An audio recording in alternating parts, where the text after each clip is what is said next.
سنة 2020 وفاكرة السنة دي كويس. كنت في شغلي اللي قبل كده، في شركة.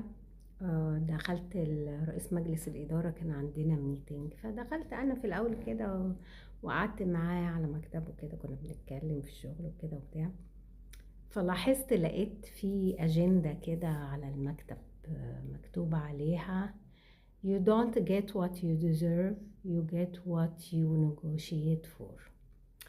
انت ما بتاخدش اللي انت بتستحقه، انت بتاخد اللي انت بتتفاوض عليه.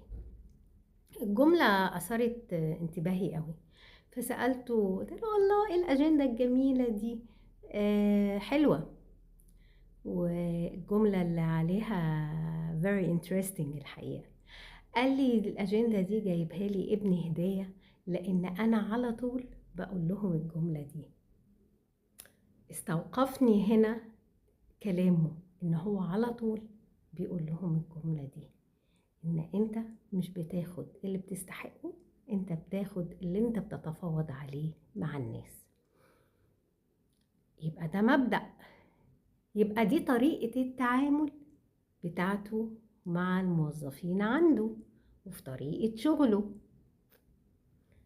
وقعدت افكر كده شوية، لقيت فعلا يعني انا واحدة من الناس اللي بتوقع من مديريني ومن اصحاب الشغل اللي انا عندهم كفاءتي هي اللي بتتكلم عني، هي اللي تقول وانت اللي تقدرني، وانت اللي تقول انت تستحقي كذا او ما تستحقيش كذا، انت شاطرة او انت فاشلة، انت برافو عليكي او انت لا محتاجة تعديل في حاجات.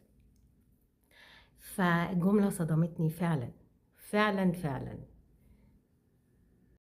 تنحت شويتين كده وقعدت افكر مع نفسي، ولحظتها قررت ان انا مش هقدر استمر في الشغل ده ومع الناس دي ومع صاحب الشركة ده، لان هو طريقة تقديره للناس بالنسبة لي غير مقبولة. معنى كده انا لو استحق الحاجة وانا ما اتكلمتش ما خدش حقي، مش هتشوفني، مش هتسمعني. فكان ده بداية تفكيري وقراري ان انا يعني ايه المسمار الاخير في النعش، ان انا لازم اغير الكارير ده واغير الشغلانة دي واغير الناس دول، لان هما ما بيقدروش الا اللي بيجي ويتكلم ويتفاوض ويطلب. انما اللي قاعد ساكت خليك قاعد ساكت، ما انت ما اتكلمتش يبقى مالكش لازمة انك انت تاخد زيادة او ان انت تتقدر. وده كونسبت غلط، يعني في مجال الشغل والاعمال ده غلط.